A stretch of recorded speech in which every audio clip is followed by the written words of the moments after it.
Assalamualaikum warahmatullahi wabarakatuh. Yang kami hormati Bapak Amri Muhaimin selaku dosen pengampu mata kuliah analisis data eksploratif. Perkenankan kami dari kelompok 5 akan mempresentasikan hasil proyek kami, yaitu analisis faktor keterlambatan pembayaran pinjaman nasabah. Saya Diva Anggraini dengan NPM akhir 65 dan rekan-rekan saya. Saya Surya Susilo dengan NPM akhir 86. Saya Aurel Mariza dengan NPM akhir 11. Saya Kiki Mautri dengan MPM 110. Saya Indira Kiatun Karam Azarkashi dengan MBM akhir 76. Yang pertama mengenai pendahuluan, peningkatan penyaluran pinjaman bagi pelaku UMKM melalui lembaga keuangan dan fintech membuat akses modal semakin luas. Namun, hal ini juga meningkatkan risiko keterlambatan pembayaran dan kredit bermasalah. Melalui exploratory data analysis atau EDA, dilakukan analisis terhadap data pinjaman untuk mengidentifikasi faktor-faktor yang berpengaruh terhadap keterlambatan pembayaran, seperti pendapatan peminjam, jumlah pinjaman, dan riwayat kredit. Setelah itu kita masuk ke sumber data. Jadi dari laporan yang kita buat sebelumnya, sumber data yang kita buat adalah berasal dari Kaggle. Dari data tersebut terdapat dua dataset yang saling terhubung satu sama lain, yaitu loan applicant dan loan description. Kita juga melakukan proses sintetik dengan menambahkan satu kolom tambahan agar lebih merepresentasikan pertanyaan kunci. Setelah itu dalam dataset 1 yaitu loan applicant terdapat 6 variabel yaitu loan ID, gender, merit, dependence, education, dan self-employed. Dalam dataset 2 yaitu loan description terdapat 9 variabel yaitu loan ID, applicant income, co-applicant income, loan amount term, credit history, property area, loan payment, dan payment status. Baik, selanjutnya untuk proses penanganan dataset, di sini kami melakukan akuisisi sintetik. Kami melakukan sintetik untuk menambahkan satu kolom agar dapat menjawab pertanyaan kunci yang telah diberikan. Lalu kami melakukan merge and join, rename column, operasi aritmatika dengan NaN. Kami juga melakukan imputasi, deteksi outlier, diskritisasi dan binning, analisis deskriptif, analisis distribusi, ICDF, simulasi, QQ-plot, visualisasi, dan juga kami membuat dashboard. Oke, untuk proses Wrangler-nya sendiri, kami melakukan merge untuk menggabungkan dua dataset, lalu inner join untuk menggabungkan satu kolom pada dua dataset yang sama, yaitu loan ID. Kita juga melakukan rename kolom untuk memudahkan operasi selanjutnya. Kita juga menangani NaN dengan operasi aritmatika, lalu melakukan deteksi dan penanganan outlier, dan juga melakukan diskritisasi. Baik, ini untuk statistik deskriptif. Dapat dilihat pada distribusi aplikan income berdasarkan payment status berada di rentang 0 sampai 20.000, namun ada juga di sekitar 40.000 hingga 60.000 dolar dengan garis on time lebih tinggi daripada late. Begitu juga pada diagram-diagram selanjutnya. Ini hanya menggambarkan diagram-diagram untuk setiap variabel, apakah seberapa banyak nasabah yang melakukan pembayaran tepat waktu dan yang melakukan keterlambatan pembayaran. Baik, kemudian di bagian ini yang ditampilkan adalah nilai mean, median, dan modus untuk ukuran pemusatan data, serta nilai variance, standar deviasi, IQR, dan range untuk ukuran penyebaran data. Dari tabel terlihat bahwa pada variabel applicant income, nilai rata-ratanya sebesar 5.312,00, sedangkan nilai medianya yaitu 3.749, yang mana menunjukkan bahwa nilai mean lebih besar daripada nilai median, yang artinya distribusinya condong ke kanan atau right skewed. Terus pada co-applicant income ini juga terjadi pola yang sama, sedangkan pada variabel loan amount dan loan amount term ini cenderung lebih seimbang meskipun tetap lebih sedikit miring ke kanan. Nah, untuk ukuran penyebarannya, applicant income ini punya punya range dan standar deviasi yang paling besar. Jadi dapat disimpulkan bahwa variabel ini memiliki variasi data yang lebih tinggi dibanding yang lain. Bisa di next. Selanjutnya, di bagian distribusi teoritis dapat dilihat pada grafik histogram ini menunjukkan perbandingan antara data aktual kami dengan distribusi normal teoritis. Dari secara keseluruhan grafiknya terlihat bahwa sebagian besar data menumpuk di sisi kiri dan sedikit di sisi kanan. Yang ini menggambarkan distribusi juga tidak mengikuti distribusi normal, cenderung condong ke kanan. Kecuali pada variabel loan amount term ini distribusinya condong ke kiri. Bisa di next. Baik, kemudian pada bagian SCDF, garis biru mempresentasikan data sebenarnya dan garis merah mempresentasikan data distribusi normal. Dari hasilnya, terlihat bahwa garis biru dan garis merah ini tidak sama atau berbeda bentuknya. Garis biru cenderung naik cepat di bagian awal, lalu melandai di bagian akhir.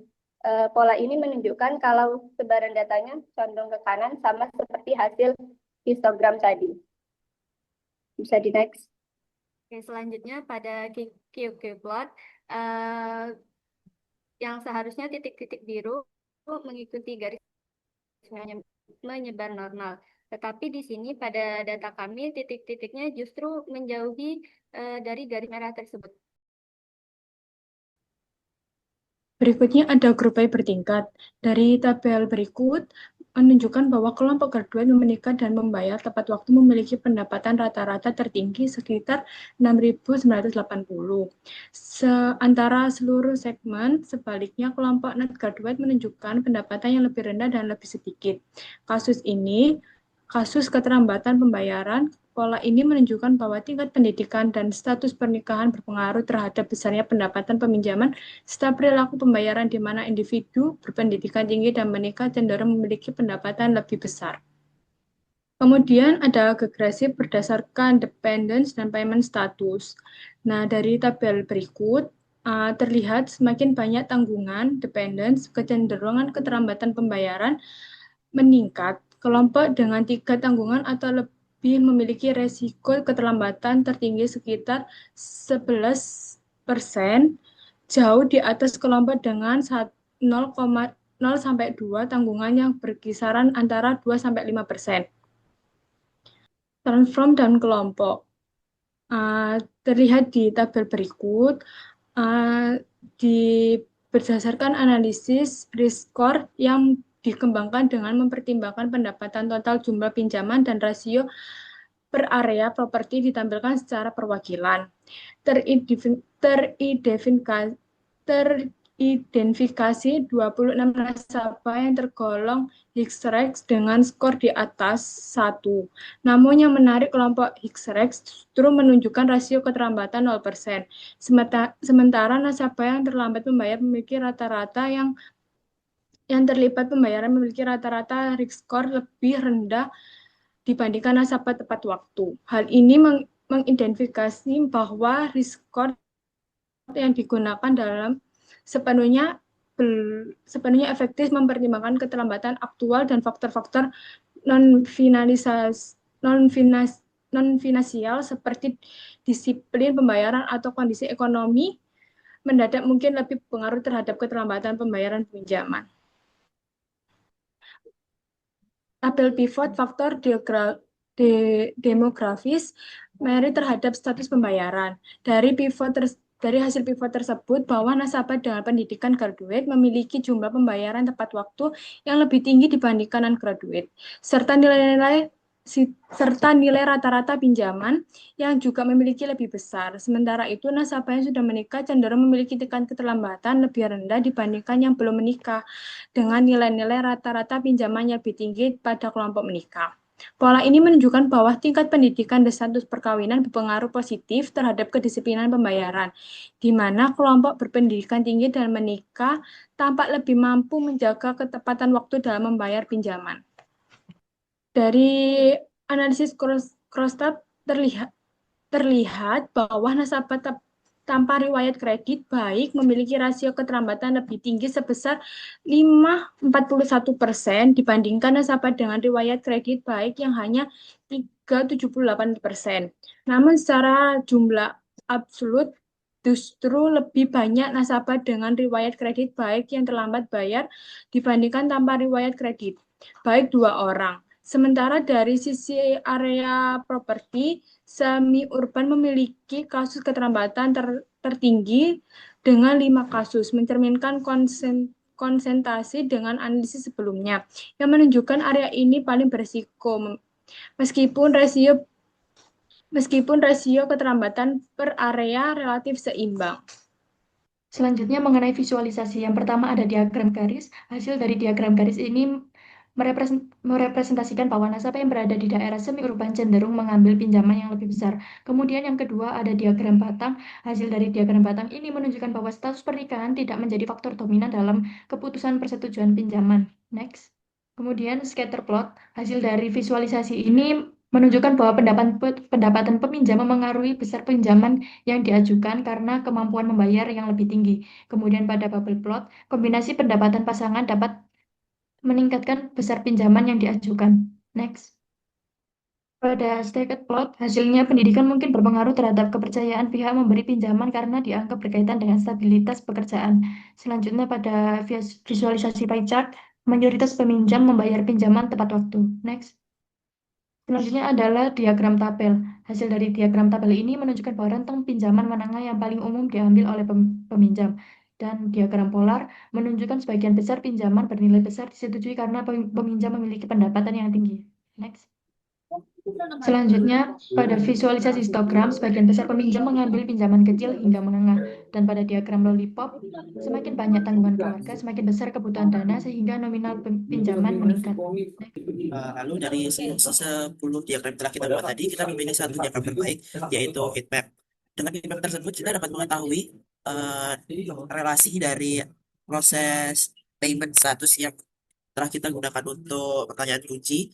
Dan kita dapat mengetahui bahwa yang paling berpengaruh dari payment status di sini adalah applicant income. Itu dapat terjadi karena pendapatan seseorang dapat mempengaruhi bagaimana keterlambatan pembayaran dari orang lain. Setelah itu dari hasil diskusi pertama yaitu polar tentang rata-rata jumlah pinjaman berdasarkan arah sektor usaha dan wilayah properti. Setelah kita mengolah data yang kita gunakan sebelumnya, kita dapat mengetahui dari polar chart berikut bahwa seseorang yang bekerja wira swasta lebih banyak melakukan pinjaman di wilayah rural dan yang bekerja sebagai non wirausaha banyak melakukan pinjaman di wilayah semi urban. Itu dapat terjadi karena seorang wira swasta biasanya membuat seperti toko di wilayah pedesaan dan itu dapat membuat biaya yang banyak. Lalu untuk non wirausaha kita dapat mengambil contoh seperti office worker. Di sana juga membutuhkan banyak biaya untuk kehidupannya sehari-hari di semi urban. Oke, lalu untuk menjawab teknis wajib, pada right atau outer join untuk debitur tak cocok, kami tidak melakukan hal tersebut karena setelah diteliti ternyata tidak ada debitur yang tidak cocok. Lalu untuk outlier sendiri di besar cicilan, kami tidak melakukan penanganan apapun karena itu adalah variasi alami dari data, karena kemungkinan memang orang-orang mengambil pinjaman dengan dengan besaran yang tinggi. Lalu untuk yang telah disebutkan tadi di statistika deskriptif, seperti yang kita ketahui bahwa data tidak berdistribusi dengan normal, tapi sebenarnya hal itu sama saja dengan loan amount, yaitu data-data tersebut adalah variasi alami dari data, karena tidak menutup kemungkinan peminjam memiliki gaji yang tinggi dan memiliki gaji juga yang rendah. Begitu juga dengan loan amount dan koaplikan income. Dari kesimpulan penelitian kami, keterlambatan pembayaran pinjaman UMKM dipengaruhi oleh riwayat kredit, pendidikan, status pernikahan, jumlah tanggungan, dan wilayah usaha. Nasabah dengan riwayat kredit buruk, pendidikan rendah, mohon maaf, nasabah dengan riwayat kredit buruk, pendidikan rendah, serta tanggungan banyak cenderung terlambat membayar, sedangkan pendidikan tinggi dan stabilitas keluarga membantu meningkatkan kedisiplinan finansial.